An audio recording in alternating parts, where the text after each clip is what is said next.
When we quietly observe Buddhist monks walking for peace along long road covered in cold snow, a very gentle yet deeply stirring question naturally arises within us. Why is it that with only slow, steady, and mindful footsteps, the afflictions, pressures, and anxieties seem to no longer appear?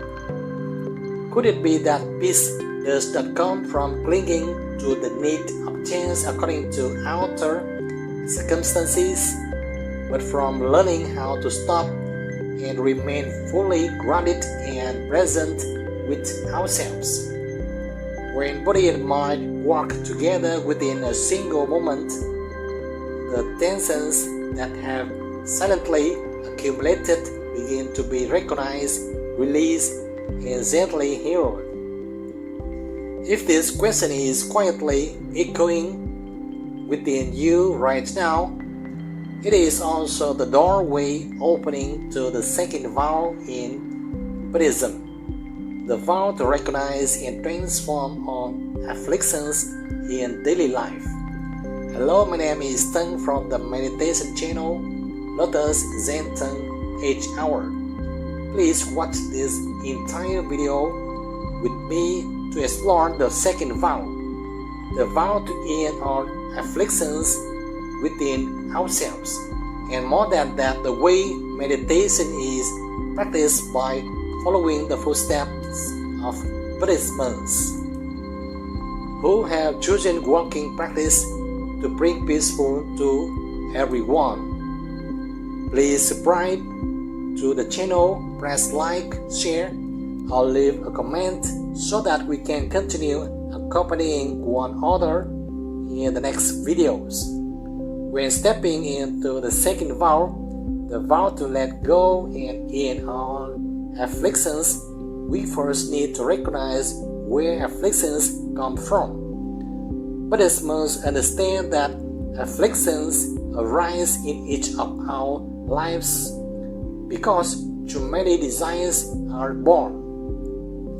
And when those desires are not fulfilled, we make our emotions uncomfortable, increasingly confused, and give rise to afflictions.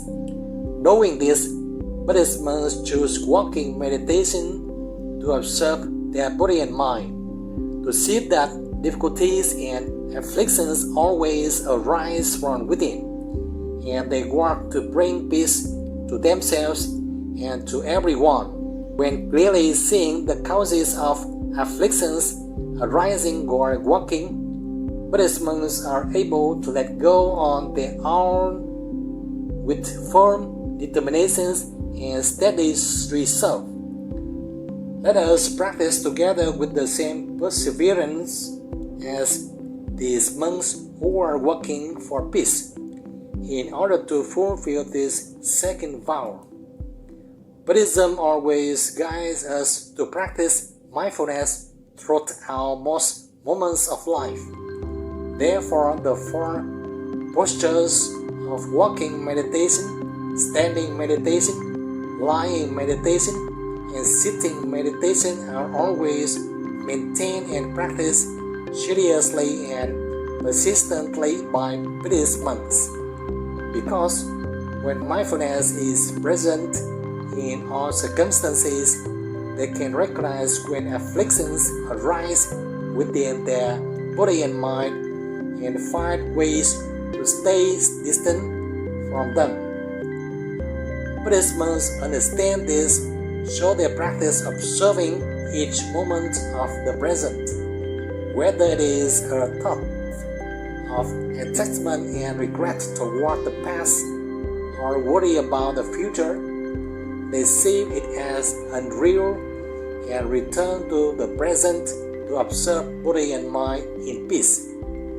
To observe body and mind most quickly and effectively in the present moment is to observe one's own breath, from which all questions about body and mind gradually reveal themselves. Right now, you do not need to fix or improve yourself, you only need to sit down in this stillness together with me and together with the footsteps of Buddhist monks walking for peace. Inhale, gently follow the breath as it flows through your nose. Feel your chest and reach down to your belly. Exhale, feel the breath leaving through your nose and notice your belly softening and sinking.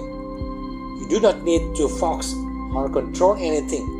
You only need to be present with the breath, allowing the mind to gradually soften. The second vow continuously reminds Buddhist monks to return to recognizing and transforming the afflictions that are silently influencing the inner world.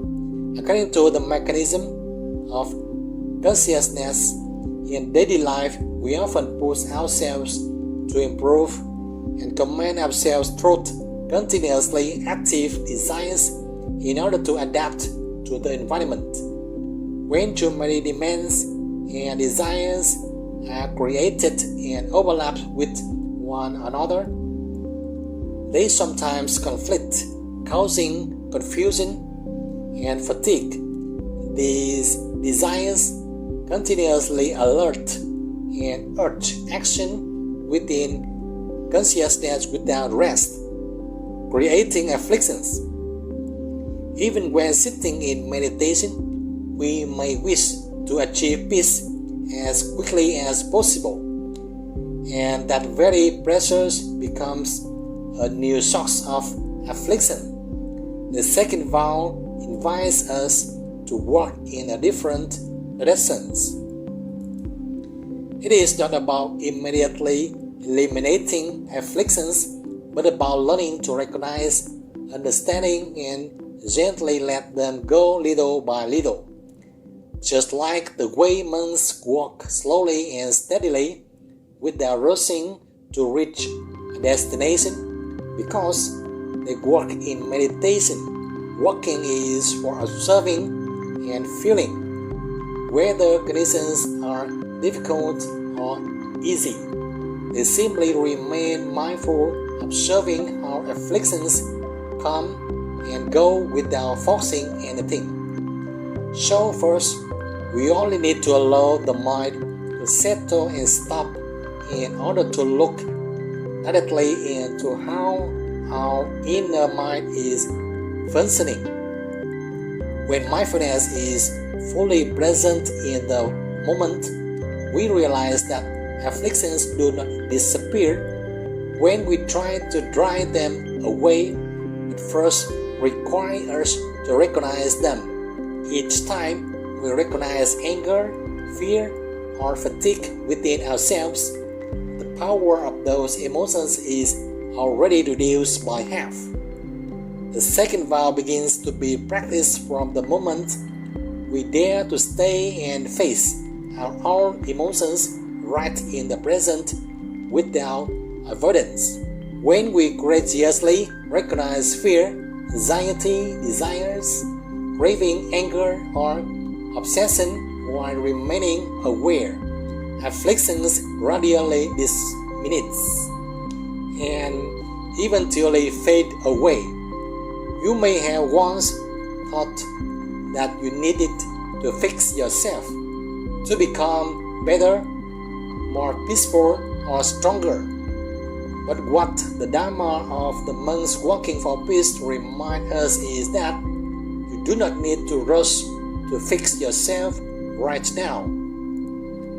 What is first necessary to simply to stop, so the mind has a chance to settle and be observed. What would you think if you knew that Buddhist monks are working on American amid cold winds, living simply, carrying no favorable conditions for themselves, yet still radiating deep peace?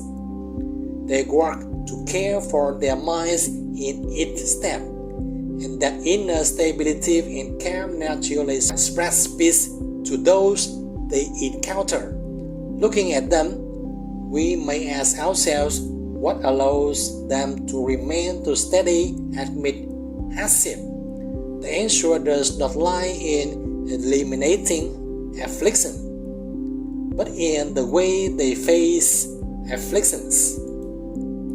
They do not run away from uncomfortable emotions, do not force themselves to be positive, and do not blame themselves when the mind is still unsettled.